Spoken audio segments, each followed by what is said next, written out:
Hər kəsə salam millət. Bu gün bir yerdə Məhəmməd Füzulinin Leyli və Məcnun poemasını təhlil eləyəcəyik. Bildiyimiz kimi, yəni məlumdur ki, bu şagirdlər deyirlər ki, yəni kitab əsərin dili çətindir, başa düşməkdə çətinlik çəkirəm. Normaldır, yəni dili çətindir biraz bu əsərin. Amma bir 2-3 dəfə oxuduqdan sonra artıq həm hadisələr, həm də fikirlər insanın beynində oturur. Ona görə məsləhətim odur ki, yəni imtahana qədər ən azı 1-2 dəfə bu əsəri oxuyasınız. Həmçinin burada onu qeyd eləyə bilərəm ki, Leyli Məcnun əsərində dərslikdə verilən hissə bu birinci hissədir, hansı ki, dili çətin olan hissədir. Amma tərcümə hissəsi də verilib. Əgər bir dəfə oxumusunuzsa bu çətin dildə yazılanı, oxumaya bilərsiniz. Yəni əsas odur ki, məzmununu biləsiniz və baxanda biləsiniz ki, bu hansı hissədən söhbət gedir. Mən isə sizə tərcümə hissəsini belə deyim də, təhlilini verəcəm və bacardığım qədər hər cümləni, hər hissəni sizə bir-bir izah eləyəcəm. Və məlumdur ki, Leyli Məcnun əsərinə bu il yeni hissələr əlavə olunub və həmin hissələri də sizə izahını vermiş olacağam. Əgər yenə də başa düşmədiyiniz bir şey olsa, rəy qisminə yazın, mən sizə onun da izahını verərəm. Belə ki, başlayaq. Rumelin birinci deməli kitabın yazılma səbəbini oxuyuruq. Buranı biraz ehtiyatla oxumaq lazımdır, yəni diqqət etmək lazımdır. Çünki daha çox şagirdləri çaşdırmaq üçün bu hissədən vururlar şagirdləri. Rumelinin bir neçə zərifi, Rum deyəndə məsələ məlumdur. Yəni ki, hamısı həqiqət və zəriflik əhli, həm elmdə incəlikdə seçənlər, həm də sözdən inci saçanlar idilər. Deməli, Rum eli haqqında danışılır. Deyir ki, Rum elinin bir neçə zərifi, yəni belə deyim də, elmlə məşğul olan insanlar. Yəni Rum deyəndə də nə başa düşülür? Hamısı həqiqət və zəriflik əhlidirlər və incəlikləri seçirlər, inci saçırlar. Bilmişlər ki, mən qüvvəm çatan qədər incə söz söyləyə bilirəm.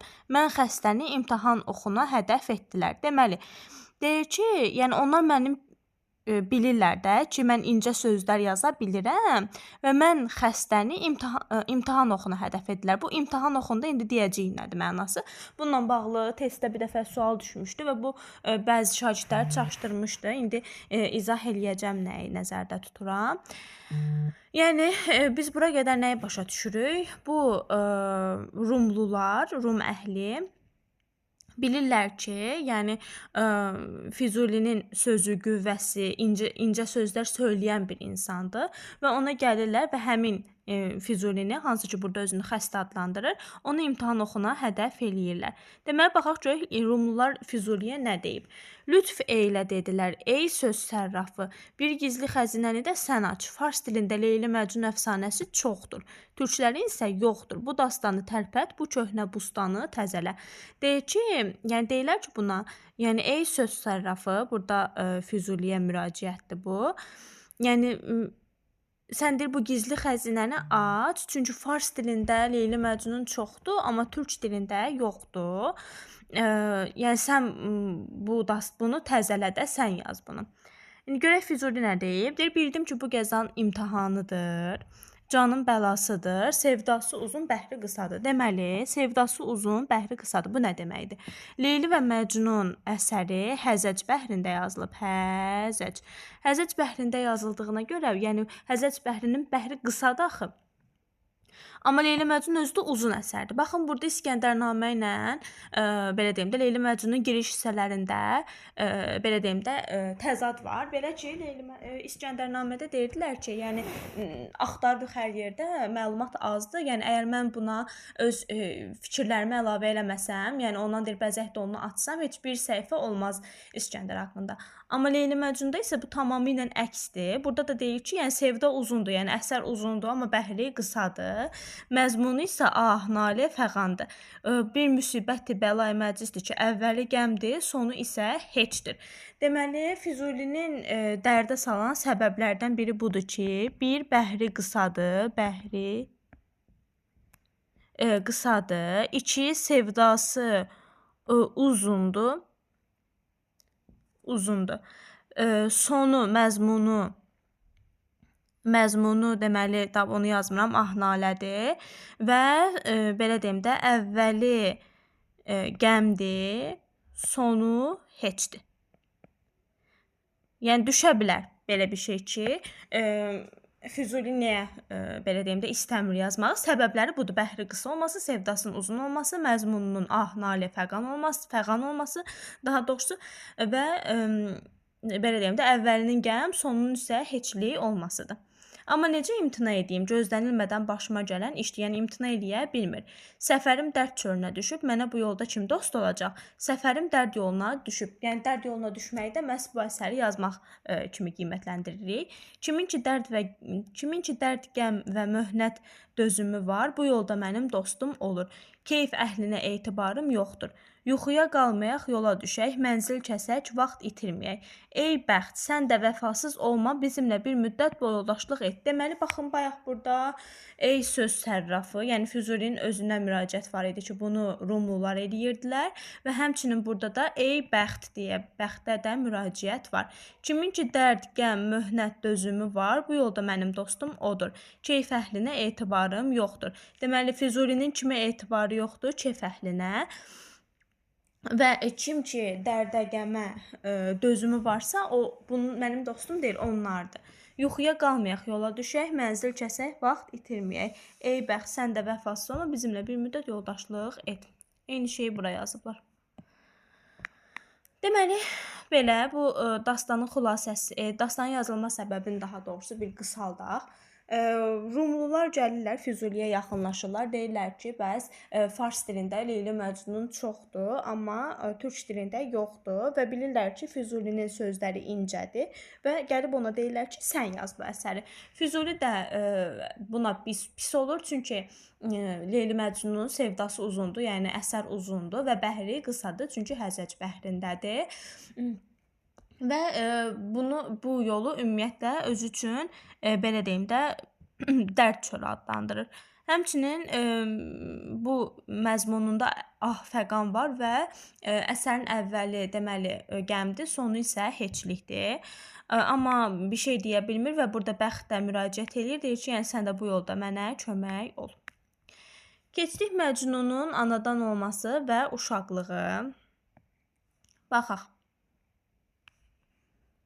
Hekayə bağçasının bağbanı, rəvayət cəvahiratının sərrafı, məna çəmənində gül əkəndə və söz sapına incilər düzəndə fikrini belə incələmiş, güllər, cövhərlər açmışdır. Ərəblər içərisində bir nəfər izzət və şərəfdə tək və bütün fəzilətləri özündə birləşdirən cömərd qəbiləyə başçılıq eləyirdi. Deməli, qəbilə başçısı idi. Bütün növ var, dövləti var idi, amma sonsuz idi. Yəni, hər cür var dövləti var, amma uşağı olmurmuş. Əgər bir fəlakətdən tələf olsaydı, bir oğlu yox idi ki, ona varislik eləsin. Yəni, atası nə düşünür? Mənim bu varım, dövlətim var, amma bir nəsə başıma bir iş gəlsə, mənim varisim yoxdur. Oğulsuz insan yox kimidir. İnsanı ölümsüz edən oğuldur. Bəşərin və dövranın əsası və qaydası budur. Çox məzara nəzir dedi, Tanrı, baxın nəzir niyazla olur, nəzir dedi, Tanrıya çox yalvardı, ahının təsiri oldu, Allahın mərhəməti ona yar oldu, mərhəmət qapısı açıldı, duası qəbul oldu. Yəni, nəzir verir, Allaha yalvarır və nə olur? Allah ona mərhəmət eləyir və mərhəmət qapısı açılır, duası qəbul olunur. Arzu bağının cavan ağacı bar verdi, səxavət bağının gülü açıldı. Vaxt yetişəndə günəş simalı dünyanı bəzəyən bir ay doğuldu. Yəni, Qeys anadan olur. Ata, ana çox şad oldu, xəzinələr payladılar. Heçlikdən bir zəkalı oğlan uşağı dünyaya gəldi. O gün kimi kamallı, İsa kimi uşaqlığından kamil yarandı. İsa Peyğəmbərin adı çəkilir. Yəni, uşağı Qeysi İsa'ya bənzədilər. Elə ki, bu torpaq gəldiyini bildi, halının son gününü düşündü, fəğan edib göz yaşı axıtdı, elə bil ki, deyirdi, vücud qəm məskənidir, əzadələrin yeri heçlikdir. Kim ki, bu mülkə əsir olur, daimi qəmə dözməlidir. Yəni burada Geysin anadan olmasından danışılır. Deyir ki, yəni anadan olandan sonra ancaq bütün gün ah-fəğan eləyir, göz yaşı axıdır və elə bil o deyir ki, yəni mənim vücudum qəmin məskənidir və azadələrin yeri heçlikdir. Kim ki bu mülkə əsir olub daimi qəmə dözməlidir. Yəni ki, ancaq mən qəmə dözməliyəm. Elə bil dil açmışdı. Deyirdi ki, ey zülmkar dünya, bildim ki, sənin qəmin çoxdur və qəm çəkənin yoxdur. Yəni ki, bir növ sənin qəm çəkənin mənəm və mən anadan olmuşam. Bunu deməyə çalışır. Mən gəldim ki, sənin qəminlə dost olam. Gəlmə yazığı sınaqdan keçir, heç ləngimə. Harada qəm varsa, mənim nazik ürəyimi ora sal. Yəni ki, deyir ki, mən sənin artıq qəmlərin dostuyam. Yəni sən heç yerdə ləngimə. Harada qəm varsa, mənim ürəyimi oradan sal.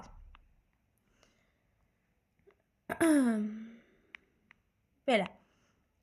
Sonra dayə deyir, baxaq bura. Dayə onu yerdən götürdü, göz yaşı ilə yudu. Deməli dayə onu eləyir, göz yaşı ilə yuyur, qanla pak eləyir, süd yerinə ciyər qanı verir. Deməli dayə də ona fərqli cür davranırdı. Onu göz yaşı ilə yuyur, qanını təmizləyir və süd yerinə ona ciyər qanı verir. Qohum qardaş şad oldu, uşağın adını Qeys qoydular. Dayəsi canla, başla onu əzizləyib bəsləyir, amma uşaq hey ağlayırdı, naləsini kəsmirdi. Halından razı değildi, bədənini əli ilə didib nalə qılırdı. Yəni ki, hamı onun olmasına sevinir, amma o hələ də belə deyim də ağlayır, hay-şüvən eləyir. Bir gün dayı onun dərdinə dərman eləmək üçün əlində gəzdirir. Evlərin birində pərisifət birisi uşağı çox narahat görür, onu bir anlığına qucağına alır. Deməli, pərisifət biri Leyli deyil ha bu. Bunu bəzi testlərdə uşaqlar Leyli deyirlər, amma bu Leyli deyil. Uşaq onu görən kimi şadlandı, üzünə baxıb sakitləşdi, fəryadını unutdu. Onun qollarında olduğu vaxtda çiridi, geriyə alınan kimi yenə ağlamağa başladı. Və burada nəyi görürük biz? Uşaq, yəni pərisifət qızın qucağında şadlanır, sakitləşir, fəryadı unudur, çiriyir və geri alınan kimi, yəni həmin qızın qucağından yerə düşən kimi yenə başlayır ağlamağa. Dayə məsələni anlayıb o ay yüzlü uşağı dost elədi. Yəni ki, o həmin qızı bu uşağa dost eləyir. Uşaq beləcə dincəldi. Nə dayəsini, nə anasını yadına salmadı. Yəni ki, heç kimi yadına salmır. Həmin pərisifət qızı görəndən sonra hər şey yaddan çıxır. Məhəbbət tifilin zatında olduğu üçün, yəni onun başlanğıcında olduğuna görə sevdiyini tapan kimi ona bağlandı. Uşaq gözəlliyi nə bilirdi ki, bağlılığın səbəbi ancaq eşq idi. Yəni deyir, o gözəllikdən heç nə baş açmırdı. Onun səbəbi, yəni bağlılığının səbəbi ancaq eşq idi. Dayə ona ədəb qaydası ilə tərbiyə verdi. Uşaq günü-gündən ağıllandı. Təzə ay dolğunlaşdı. Yəni ki, hər gündən daha da ağıllanır və ay dolğunlaşır. Aləm hər addımda vəfa şərabından ona bir cam içdi. Ta o vaxta qədər ki, tamam məst elədi və eşq tələsinə saldı. Və vaxt sürətlə keçdi, uşaq 10 yaşına çatdı. Bura qədər biz Qeysin anadan olmasını görürük. Belə ki, ərəblərin içərisində bir tayfa başçısı var idi və onun dərdi o idi ki, yəni mənim var dövlətim çoxdur, amma mən öləndən sonra, yəni başıma bir fəlakət gəlsə, mənim varisim yoxdur. Ona görə də nəzir niyaz eləyir, Allaha yalvar və Allah ona mərhəmət qapısını açır və ona bir oğul uşaq verir. Amma bu oğul uşaq həyata gələndən bəri başlayır ancaq ağlamağa və bunun səbəbi o idi ki, yəni dünya qəminə dost olmağa gəlib. Ağlayır və nə olur sonra bunun dayəsi, Qeysin dayəsi onu göz yaşı ilə yuyur, qandan azad edir və ona süd yerinə ciyər verir, daha doğrusu qanı verir. Hamı onun olmağına sevinirdi, amma o hələ də ağlayırdı. Və bir gün dayə bunu bütün qapı-qapı gəzdirir və pərisifət bir qızın qucağında Qeys susur. Bu da başa düşür ki, dayə başa düşür ki, yəni onun ay sifət həmin o qıza dost eləyir onu. Yəni Qeysin dərdini bir növ anlayır və belə deyim də, ondan sonra artıq nə anasını, nə də dayəsini Qeys tanımır və özünü dünya qəminin dostu hesab eləyir Qeys. Mhm. Və bunların hamısı keçir və uşaq gəlir çıxır 10 yaşına. İndi gərək Məcnunun Leylini məktəbdə görməsinə. Böyüdüm. Bir dəqiqə. Niyə böyümür? Hə. Məktəbdə bir neçə mələk kimi qız onunla yoldaş oldu. Bir cərgə qız, burada məktəb deyiləndə bizim getdiyimiz məktəb nəzərdə tutulmur. Burada həyat məktəbidir, yəni həyat nəzərdə tutulur. Bunu yadımızda saxlayaq. Qız onunla yoldaş oldu. Bir cərgə qız, bir cərgə oğlan oturdu. Elə bir behişdə huri və qılmanlar toplaşmışdı. Yəni qızların gözəlliyi oğlanlarda, yəni yaraşıqlı idilər və ona görə deyir ki, sanki yəni mələklərlə, yəni hurilərlə qılmanlar bir yerə toplaşmışdılar.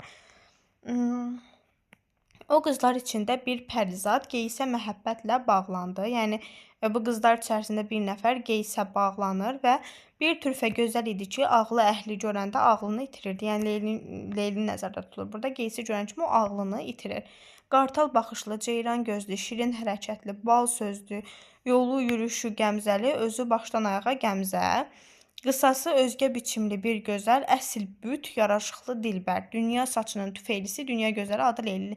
Burada Leylinin təsviridir. Bu iki misra, yəni qartal baxışlıdır, ceyran gözlüdür, bal sözlüdür və s. Qeys onu görüb həlak oldu. Min şövqlə dərdə düşdü. O nadirəcdəki Qeysi gördü. Min zövq içində özünü itirdi. Baxdı ki, elə bir zəmanə bəlasıdır ki, tayı bərabəri dünyaya gəlməmişdir. Yəni ki, tayı bərabəri yox idi. Yəni ki, bunlar başlayırlar bir növ eşqə başlayırlar. Sanki burada nəysə. Eşqə başlayırlar. Yəni məktəbdə hurilər, qılmanlar bir yerdə idi. Yəni qızlarla oğlanlar bir yerdə idilər və onları sanki hurilər və qılmanlar eyni yerə yığılmışdılar. Yəni müəllif bunu belə təsvir eləyir. Və o qızların içərisində bir nəfər Qeysə bağlanır və qızın özü də çox gözəl olur və o qızın adı Leyli olur.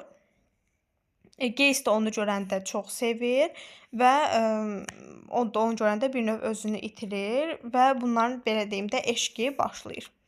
İndi artıq bundan sonra anasının Leyliyə nəsihəti gəlib çıxır. Yəni ki, bunların eşqi hamının dilinə düşür və axırda gəlir Leylinin anasının qulağına çatır və görək anası Leyliyə nə deyir. Belə deyək.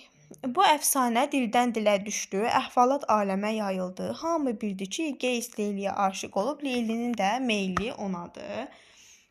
Yəni artıq bu hamıya məlum olur Qeyslə Leylinin sevdası və belə deyim, Leylinin anasına da bu xəbər çatır. Axırda Leylinin anası da bundan xəbər oldu. Odlara düşdü, yasa batdı, yana-yana o gülüzlüyə dedi: "Ey şux, ey gözəl, yəni bu nə dedikodudur. Sənə sözbazlar tən eləyir. Niyə özünə ziyan vurursan? Yaxşı adını yaman eləyirsən. Niyə sənə pis dillər tənə vursun? Bu sənin namusuna layiqdirmi?" Yəni deyir, layiqdir bunlar sənə. Nərmənazik, gül yanaqlısan, amma nə edim ki, yüngülsən? Qızına deyir ki, yəni sən yüngül xasiyyətlisən. Nə olsun ki, sənin yanaqların güldür, nərmənaziksən. Lalə kimi sənin gözəlliyin böyükdür. Nə fayda, üzün açıqdır. Yəni ki, sən gözəl olsan nə fayda, sənin üzün açıqdır da, yəni hamı görür səni. Təmkini dəliliyə dəyişmə, qızsan, ucuz olma, məsləhət verir qızına, qədrini bil. Hər surətə əks kimi baxma, hər gördüyün tərəfə su kimi axma. Məsləhət verir ki, hər gördüyü və ərimə də. Şərab ruha səfa verirsə də, axdığı üçün camın dibinə düşür. Kölgə kimi hər yerə baş vurma. Heç kimsə ilə oturma, durma. Heç kimlə oturma deyir, durma. Sən sadəlövsən, özgələri hiləgərdir. Baxın, qızını əslində qınamır burada. Ətraflarındakılara deyir ki, onlar hiləgərdirlər də, sən sadə olsan da. Elə ki, deyir, sənə söz qoşmasınlar. Deyirlər ki, eşq əsiri olubsan. Yadlar ilə dostluq eləyirsən, sən hara, eşq şövqü hara, sən hara, dostluq həvəsi hara. Oğlan aşiq olsa təəccüblü deyil, qıza heç aşiqlik yaraşırmı? Yəni deyir, oğlanlar aşiq olsa bu təəccüblənəsi bir vəziyyət deyildi. Həmin dövr üçün bu böyük bir şeydir, qızın aşiq olması. Yəni biz indi bunu 21-ci əsrdə oxuyuruq, deyirik ki, Leylinin anası səhv eləyir, amma yəni həmin dövr üçün bu normaldır və həmin dövrün tələbinə uyğun olaraq Leylinin anasını biz qınaya bilmərik. Bunların hamısı, yəni Leyliyə, belə deyim də, Məcnuna qarşı qoyulan obrazların heç birini biz mənfi surət götürə bilmərik. Çünki dövrün tələbi budur. Anadır, ana da qızı üçün yaxşılığı istəyir və ona haqqında deyilən bu sözləri normal qarşılamalıyıq. Yəni biz 21-ci əsrdə indi oturmuşuq özümüz üçün deyirik ki, belədir. Olmaz. Yəni ki, bu o dövrün yazılmış əsərdir və həmin dövrün xüsusiyyətlərini özündə birləşdirir. Aləmdə ad-sanımız var, seçilmişlər və sadə cəmaət içində məşhuruq. Yəni bizim adımız, sanımız var da. Axı Leylinin atası da varlı adam idi. Əgər atan eşidib səni ağır cəzalandırsa neyniyərsən? Yəni Leylinin anasını görürük ki, əslində atasının qulağına çatmaması üçün bir növ bunları özü gəlir Leyli ilə danışır. Bundan sonra məktəbi tərk et, anası deyir. Ata-baba məktəbinə keç, qələm ilə məşqi unut. Yəni ki, deyir, sən bunları artıq unut, məktəbi unut, ancaq ata-baba məktəbinə keç. Büt kimi mənzilin öz evin olsun, başqa yana meyl eləmə. Yəni deyir, ancaq evdə ol, başqa heç yerə meyl eləmə. Elə hərəkətlər elə ki, adın dilləri əzbəri olsa da səni görmək mümkün olmasın. O kəslər şaddır ki, qızlarını gizlədirlər. Çünki qızlar həmişə gizli olmalıdır. Yəni bu da anasının Leyliyə məsləhətidir ki, yəni belə olmalıdır. Görək Leyli anasına nə deyir. Başlayaq. Leyli bu məzəmməti eşidəndə ürəyində belə qərara gəldi ki, zalım fələk onun talih səhnəsindən dəhşətli bir oyun çıxardıb. Yəni Leyli bunu belə deyim də, dəhşətli bir oyun hesab eləyir. Əlacsız qalır, danmaq yolunu üst tutur, özünü bilməzliyə vurur, məzəmmət gülşənini sulayaraq ağlaya-ağlaya cavab verir. Baxın, bu səhnəni biz eyni, baxın, belə bir şeyi, belə deyim də, Aslan bəylə Firəngizin söhbətində də görmüşük. Orada da var idi ki, gəlir Aslan bəy qızı belə deyim də danlayır. Firəngiz də həmin vaxt eşqini danır. Bax, eyni şey indi Leylidə də olacaq. Ey ömür günümün munisi ana, mənim şəhanə incimin mücrüsü ana. Elə sözlər deyirsən ki, deyir, mən başa düşmürəm, məzmununu anlamıram. Yəni Leyli özünü bir növ bilməzliyə vurur burada. Məşuqa, daha doğrusu dilim kaydı. Məşuqə, aşiq, eşq deyirsən. Mən sadədir, sadiq uşağam. Onların mənasını bilmirəm. Yəni özünü bir növ saflığa vurur. Söylə, mən necə məəttəl qalmayım? Heç kəsdən eşq sözünü eşitmədim. Bunu indi ilk səndən eşitdim. Yəni birinci dəfə deyib bunu səndən eşitmişəm. Allah eşqinə. Deməli, ana, de görüm, eşqin mənası nədir? Bu gizli sirri mənə aç. Mənim murad yolumda rəhbərim ol. Bu işdə ustadım ol.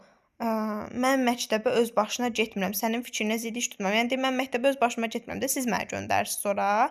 Həm özün deyirsən ki, məktəbə get, həm də deyirsən ki, ay aman getmə. Yəni, deyir ki, sən özün deyirsən məktəbə get, sonra da deyirsən ki, özün deyirsən ki, getmə. Hansı sözə inanım? Yəni, deyirsən, necə etibar edeyim? Bu sözü bir daha təkrar eləmə, mənə yazığın gəlsin, dərdə salma. Anasına bir növ, yəni inandırmağa çalışır Leyli burada. Ana bu cavabı eşidib şikayət və töhmətdən əl baxın, anası da qızına inanır. Yəni ki, bunu deyib əl çəkir bundan ki, vay yüzlünün aşiqlikdən xəbəri yoxdur, hər şey ona aydın olur.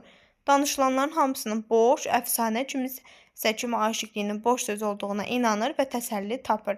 Leyli də əlacsız evdə oturur, şəhanə inciyə bənzər göz yaşları axıdır.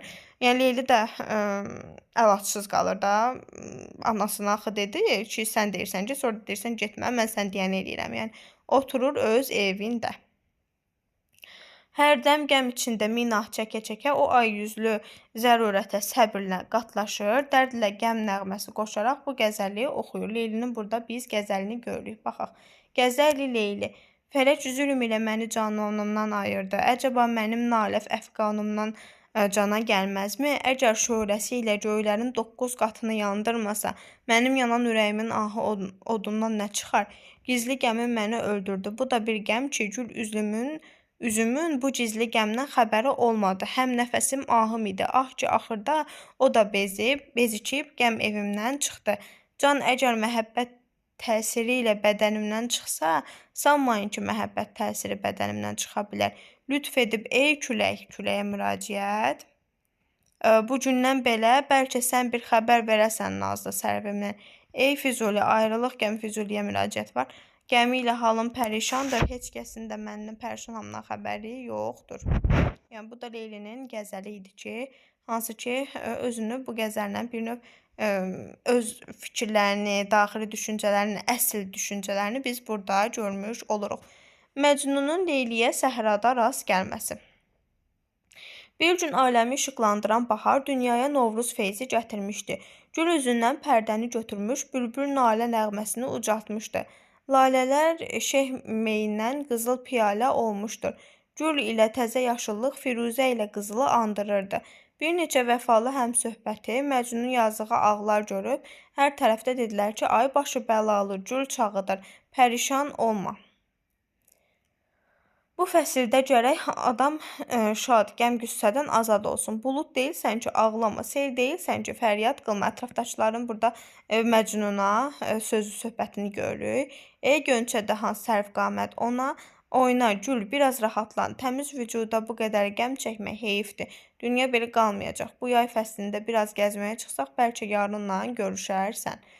Dərdli Məcnun ayağa durur, gəzmək üçün səhraya üz tutur, ağlaya-ağlaya seyr eləyirdi. Heyran-heyran hər yanı gəzirdi, gah sirrini yaşıl otlara açırdı, gah Laləyə yalvarırdı. Lalənin sinəsinin dağını gözlərinə sürtərdi. Onu aşiq bilib ayağından öpərdi. Məcnunun hərəkətlərini görürük. Gözlənilmədən yolu bir yerə düşdü ki, orada sevgilisi ilə bir neçə gülüzlü ilə birlikdə Məcnun xəstədən ayrı gəzib kölgəsini laləliklərə salırdı. Deməli, Məcnun bu yoldaşlarından ayrı gəzir və kölgəsini laləliklərə salır.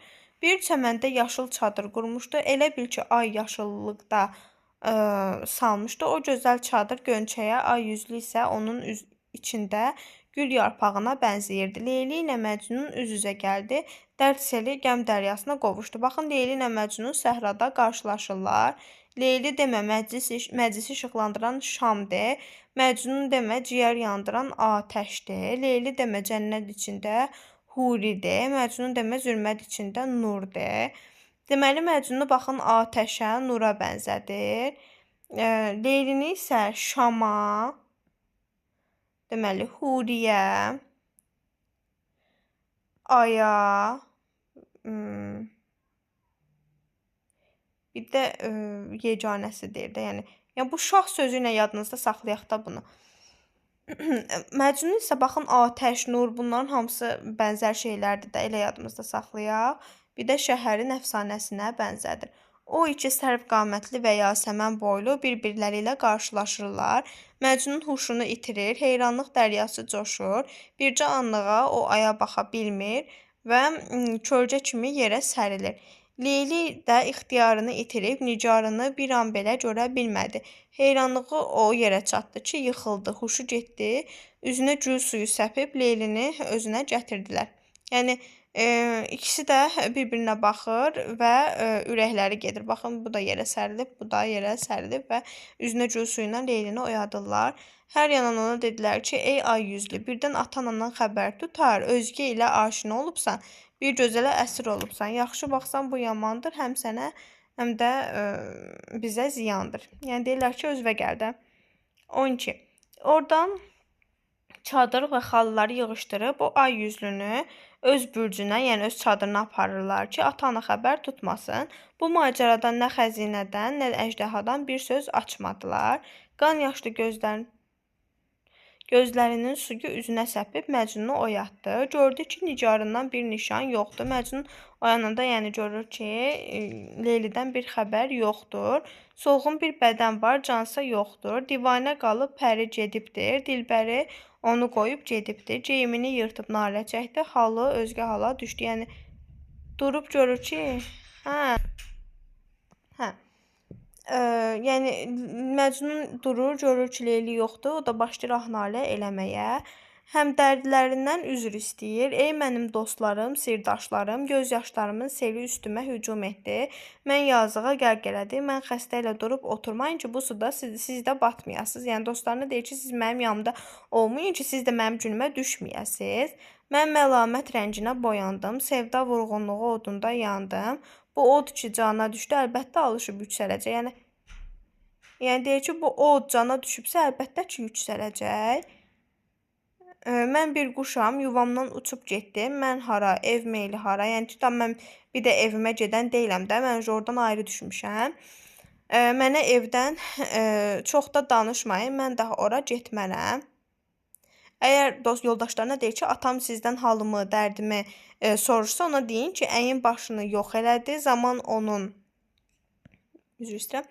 Hə, əhvalını pozub məhsum qoca mənim ucumdan Tanrıdan dad eləmə. Demək ki, bu macəralar nədir? Bu bəlalar səndən mənə yetişdi. Mən dünya qəmini, yerin göyün təşvişini bilmədim. Deməli, əgər atam deyir, mənim halımı, dərdimi sorsa, ona deyin ki, əyin başını yox eləyib. Yəni ona deyin ki, pis olmasın, mənim ucumdan dad eləməsin, deməsin ki, bunlar nədir. Bunlar deyir, səndən mənə yetişdi də. Deyir, mən dünya qəmini bilmirdim. Sən mənim yaranmağımın vasitəsi oldun. Yəni deyir ki, mənim yaranmağa səbəb sən oldun da. Yoxluq nəşəsindən məni sən ayırdın. İstədin ki, mənimlə şad olasan, nə böyük dərd ki, ümidin bərbad oldu. Yəni pis olur ki, yəni sən mənlə xoşbəxt olmaq istəyirdin, amma ümidin bərbad oldu. Mən yox olmuşam. İndi sən var. Yəni deyir, mən yoxam, amma sən var ol. Təzad var burada. Yazaq. Ümidini özgə oğula bağla. Yəni ümidini məndən kəs də başqa bir oğula ümid bağla. Məni üzürlü say. Deyir, mən qəsd ilə səndən ayrılmadım. Mən çalışdım ki, səni xoşbəxtliyə çatdırım. Amma deyir, ətəyimə möhnət tikanları ilişdi. Göz yaşları yolumu sel kimi bastı. Yəni deyir, mən də çalışdım ki, səni xoşbəxtliyə çatdırım. Amma yəni bu mənim əlimdə olmayan bir şeydir. Və gəldik bura, Məcnunun atasının Leyliyə elçiliyə getməsi və rədd cavabı alması. Söz cövhərinin alıcısı bazarı belə qızışdırdı. O qoca qəm içində aciz qalıb Məcnunun zəncirlənməsi fikrinə düşdü. Və bildi ki, əgər Leyli olmasa onu sakitləşdirmək mümkün deyil. Onu istəmək lazım. Bir də başına ali, böyük şəxsləri toplayıb kam ümidi ilə arzusunun Kəbəsinə üz tutdu. Yəni artıq Leylinin Məcnunun atası məcbur qalır ki, oğlunu düzəltmək üçün getsin Leylini istəsin. Leylinin atası xəbər tutan kimi uca rütbəliləri və böyükləri toplayır və onları qarşılaşmağa çıxırlar və birlikdə evə gəlirlər. Dəfələrlə xoş gəldinizdən sonra min kərə gəlişiniz xeyir olsun deyilir. Yəni Leylinin atası da Məcnunun atasını pis qarşılamır. Baxın nə qədər xoş gəlmisiniz, gəlişiniz xeyir olsun və s. deyilir. Hamı şam kimi oturur, o isə sərf kimi ayaq üstə qalır. Hamı oturur, amma o ayaq üstə qalır. Qonaqlarını ürək arzularına çatdırmaq üçün misli bərabəri olmayan yeməklərlə dolu süfrə açır. Süfrə yığışdırıldıqdan sonra o qoca dərdini tədrici açır. Ey qüdrəti ilə qəbilələr qibləsi, hamı sənin vasitənlə öz arzusuna yetir. Əslim nəslim sənə məlumdur. Hökmümə minlərlə ev tabedir. Əməlimin xurma ağacı bar verib, Tanrı mənə bir cövhər verib. Bu nadir incimi bir ləl ilə qarşılaşdırmaq istəyirəm. Nadir inci Məcnundur, ləl isə Leylidir. Onları bir-birinə qovuşdurub ürək sevincinə nail olum. Eşitmişəm ki, sənin də mənim incimə yaraşan bir ləlim var. Lütf elə, kərəm və yardım göstər. O ləlinlə mənim incimi əzizləndir. Sərv gözlü öz kölgəsində bəsləsin və göz sərvin sayəsində olsun. Deməli, burada Məcnunun atası deyir ki, yəni mənim bir cövhərim var, amma bunu da sənin də deyir bir belə deyim də, incimə yaraşan bir ləlim var. Gəl bunları deyir, yəni birləşdirək də. Sözümü anla, qəflətdə də qalma, bu xeyir işdir, cicikmə. Əgər bu arzumu sən yerinə yetirsən, məndən nə dilərsən dilə. Yəni ki, arzumu yerinə yetirsən, nə istəyirsən məndən istə də. O sərv boylunun atası, gizli xəzinənin əjdahası lütf ilə cavab verdi. Ey müdrik və mənim kimi övlad tələsinin əsiri. Deməli, Leylinin atası övlad tələsinin əsiri adlandırır hər iki atanın da. Deyir ki, xoş gəlib, şəfa gətirmisən, bizi yerlərdən götürmüsən, xitabın çox çətindir, heç bilmirəm cavabını necə verim. Bilirəm ki, sənin qohumluğun mənə şərəfdir, ancaq varisin çox qəribə övladı. Yəni, deyir, axı bunun atası qəbilə başçısı idi də, yəni vəzifəli bir insan idi da. Deyir ki, amma sənin varisin, yəni Məcnun deyir, qəribə adamdır. Xalq ona Məcnun deyir, yəni dəli deyir. Mənim qızım niyə Məcnuna layiq olsun? Div ilə pəri dost ola bilərmi? Olmaz. Bir söz açma, sus. Bir tədbir ilə xasiyyətini dəyişib sevdasına əlac eləsən əhd edərəm. Leyli onun olsun. İndi get sən əlacına çalış. Deməli bu deyir ki, yəni deyir ki, mən bir şərtlə onu verərəm ki, sən ona çarə qılasan, bir əlac eləyəsən. Ancaq o şərtlə. Yəni burada biz Leylinin atasını da qınamırıq. Yəni bir atadır və yəni heç kim qızını dəli birinə vermək istəməz. Xalq arasında dəli tanınan birinə vermək istəməz. O da onu deyir ki, yəni sən get evladını sağal, sonra gələrsən. Bu Məcnunun atasının peşmanlığıdır və çarəsiz qalıb başqa qapıdan dərman axtarmasıdır. Görək Məcnunun atası neyniyir? O həya sahibi, adlı, sanlı, namuslu, qoca xar məyus evinə döndü. Məcnuna dedi ki, ey cəfakeş, darıxma, əlac tapılar. Bu müəmmalı əql ilə açılacaqdır. Leylini sənə verəcəklər. Amma şərti budur ki, ağlını başına yığasan. Yəni deyir ki, ağıllan da, dəlillik əlamətləri səndən uzaqlaşsın və yol göstərənin əql ola. Məcnun dedi, ey kamili ədib, ey eşq divanəsi deyir, ağıllanarmı? Yəni deyir ki, ey kamil ədib atasına müraciət edir. Deyir ki, yəni mən ağıllanaramı? İxtiyar məndə olsaydı, əlacıma inansaydım, əvvəlcədən ədəbi özümə şüar eləyərdim. Təmkinim möhkəm olardı. Əlacımın belə əzablı olmasına ehtiyac olmaz. Yəni deyir, mən əgər bunu özüm eləyə bilərdimsə, yəni heç əvvəldən bu yola üz tutmazdım da. Mən bu müalicəyə dözə bilmərəm. Yəni ki, atası deyir ki, gəl müalicə olunaq. Bu deyir, mən buna dözə bilmərəm. 1000 dəfə öz dərdimi deməyəcəm. Rəftarımı dəyişəcək deyil. Cavabım əvvəlki cavabdır. Sən müdriksən. Elə bir tədbir gör ki, təsiri olsun. Mən Leylini yad eləməyim. Zəmanə nağıllısına çevrilim, sən də azad olasan. Yəni deyir ki, sən elə bir tədbir elə ki, yəni mən daha Leylinin adını çəkməyim və zəmanənin ağıllısına çevrilim. O üzgün qoca heyrətlə daldı, əlac üçün tədbir axtarmağa başladı. Yəni başlayır atası tədbir axtarmağa. Harada bir həkim eşitdisə, onun gülzarının bülbülü olub dilə gəldi. Dərdini açdı və xəstəsinə dərman istədi.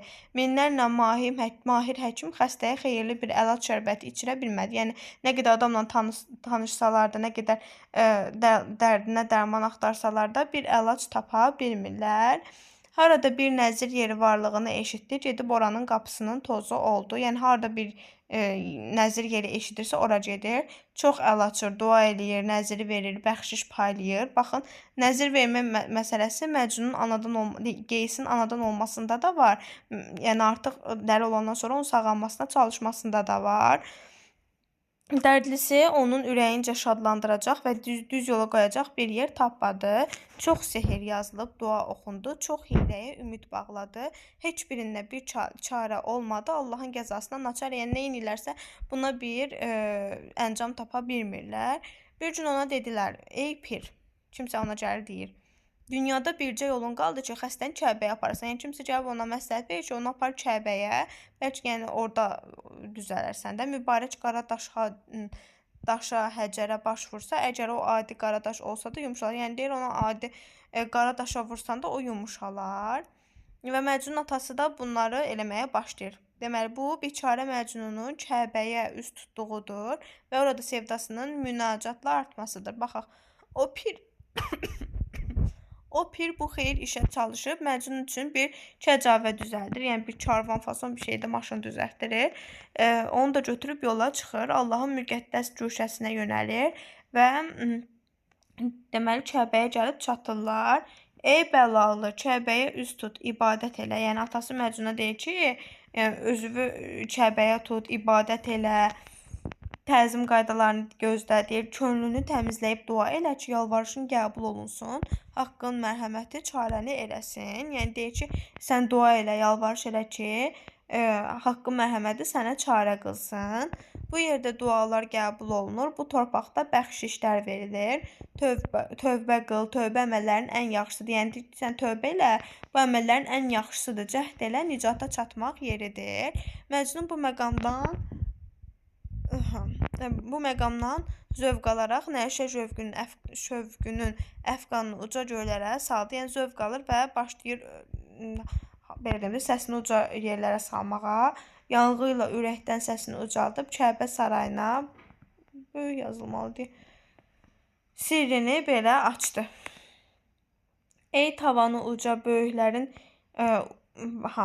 baxın, burada hamısını Məcnun Kəbəyə müraciətlə deyir. Kəbəyə müraciət.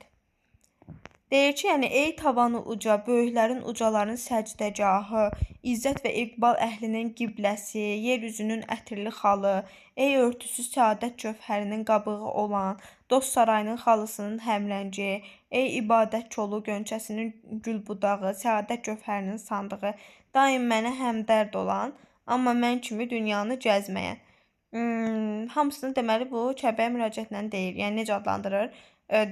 Tavanı uca, böyüklərin səcdəgahı, izzət və iqbalın qibləsi, yer üzünün ətirli xalı, örtüsü səadət cövhərinin qabığı, dost sarayının xalısı. Nəsə belə onun Kəbəni belə adlandırır. Sinəsinə həcər kimi daş vuran, zəmzəm kimi gözündən yaş axıdan, həmişə qara geyinib sevgisini könlündə gizlədən. Baxın, Kəbə belə qara rəngdə olur və içində ibadət edirlər də. Yəni o da deyir ki, qara geyinmisən mənim kimi, sevgini də könlündə gizlədirsən. Sən Allah bu yerdə kimə aşiqsən, söylə sənə yaraşan dostuna. Yəni deyir, mən sənə yaraşan dostunam da, səndən görüm sən kimə aşiqsən. Sənə eşqin bərəkəti çatmışdır, qəbilələrin qibləsi olmusan. Yəni deyir, sənə eşqin bərəkəti çatıb və qəbilələrin artıq qibləsi olmusan. Ya Rəbb, bu müqəddəs saray haqqına, bu səfalı məbəd haqqına, məndə eşq binasını bu Kəbə kimi həmişəlik və möhkəm elə. Yəni deyir, mənə də eşqimi həmişə bax belə həmişəlik və möhkəm elə. Ürəyimə hər an, hər ləhzə, hər zaman eşq dərdinin qəmini sal. Yəni eşqi deyir, həmişə mənim qəlbimdə sal. Daim yəni şövq içində zövqümü artır. Dünyada harada qəm varsa könlümü ora sal. Baxın, əslində Məcnunu gətirirlər ki, o eşqindən əl çəksin, amma o daha da deyir ki, yəni mənə eşqi ver də könlümü ora sal. Məndə Leylinin şövq və zövqünü artır. Daim mənə onunla özünü göstər. Baxın deyir, daim mənə onun donunda özünü göstər. Yəni Leylini bir növ burada nə eləyir? İlahlaşdırır. İnsanlar içərisində zülm çoxdur, mənim ürəyimi qorxuya öyrət, elə bir mülkdə mənə yer ver ki, ora insan tozu yetişməsin. Kəbəsinin tövbə ziyarətçisi belə dua eləyərək haqdan qəbul istədi, bəlanın tüğyanına fikir verməyərək daim bu şeiri təkrarlayırdı. Yəni ki, özünə həmişə bunu yəni dəfələrlə deyir və istəyir ki, eşq onun artsın. Qəzəl Məcnun dilpəzirindir. Allahım, bu da yəni Məcnunun qəzəlidir də. Allahım, məni eşq bəlası ilə dost elə, bir anlıq da eşq bəlasından ayırma, mən dərdliyə köməyini əsirgəmə, yəni mən daha da artıq bəlalar sal. Özünə bir növ bəla istəyir də buralarda. Necə ki, mən varam, bəlaya bağlılığımı məndən alma. Çünki mən bəlanı istəyirəm, bəla da məni istəyir. Məhəbbət bəlasından təmkinimi zəiflətmə ki, dost tənə ilə mənə vəfasız deməsin. Yəni deyir ki, məndən məhəbbəti alma ki, mənə vəfasız deməsinlər. Nigarımın gözəlliyini getdikcə artır. Yəni Leyli nəzərdə tutur. Leylinin gözəlliyi getdikcə artsın. Məni isə daha da betər dərdə sal. Mən hara, dünyanın şan şöhrətinə qulluq hara, məni fəqirlik və fəna səadətinə qabil elə, ayrılığından canımı elə zəiflət ki, səhər yeli də məni onun vəslinə yetirə bilsin. Yəni deyir, mən o qədər canımı zəiflər ki, hətta səhər küləyi belə məni onun yanına yetirsin. Mənə Füzuli kimi məğrurluq nəsib etmə. Yarıb gətir mənim özümə bağlama. Belə. Görək Nofəlin Məcnunla söhbəti nədir? O vaxt bir xoşbəxt, ədalətli, adlı, sanlı, qılıncı ilə çox çətinliklərin düyününü aça bilən Nofəl adlı bir zəmanə məşhuru var idi. Deməli, xoşbəxt, ədalətlidir, adlı, sanlıdır və qılıncla hər şeyin düyününü aça bilir. Həm eşq yolunda çox yürümüşdü, həm də çox zəmanə zülmü görmüşdü. Bir gün məclisində Məcnunun qiymətli dürə bənzər şeiri oxunur. Məclisdə baxın, Məcnunun şeiri oxunulur. Onun səlis üslubu, yandırıcı sözlərin məzmununu çox bəyənir. O kimdir deyə soruşur. Dedilər, ey şah, onu bir ay, Leyli nəzərdə tutur, bir ay özünə vurğun edib, rüsvaylığı özünə peşə edib, həmişə heyvan və vəhşilərlə bir yerdə gəzir. Heyvan və vəhşilərlə bir yerdə gəzir. Nilufər Məcnunu görmək istəyir, yoldaşları ilə səhraya yollanır. Onu bir küncdə atılmış və ağlar tapır. Halını yaman gündə görür. Ətrafında quşlar və vəhşilər, yəni vəhşi heyvanlar var imiş və yırtıcı heyvanlar onu dövrəyə alırlar. Yəni Məcnunun vəziyyətini Nilufərgəli belə görür. O vəfadar Məcnuna çatıb mehribanlıqla deyir: "Ey xəstə, bu əzabdır çəkirsən, niyə xəzinəni zay eləmisən? Vəhşilər sənin qədrini nə bilərlər? Həmcinslərindən kamını dilə." Yəni deyirsən, niyə pulu xəzinəni deyir belə şeylərlə zay eləmisən? Yəni onlar səndən nə başa düşəcəklər ki? Hal əhlisən, hal əhlini istə, sərgərdan səhralara düşmə. Yəni deyir ki, özünə gəl də səhraya düşmə. Dövləti huma quşundan, xəzinəni əjdahadan istə. Necə ki, qəmxarım mənəm, qəm çəkmə. Belə.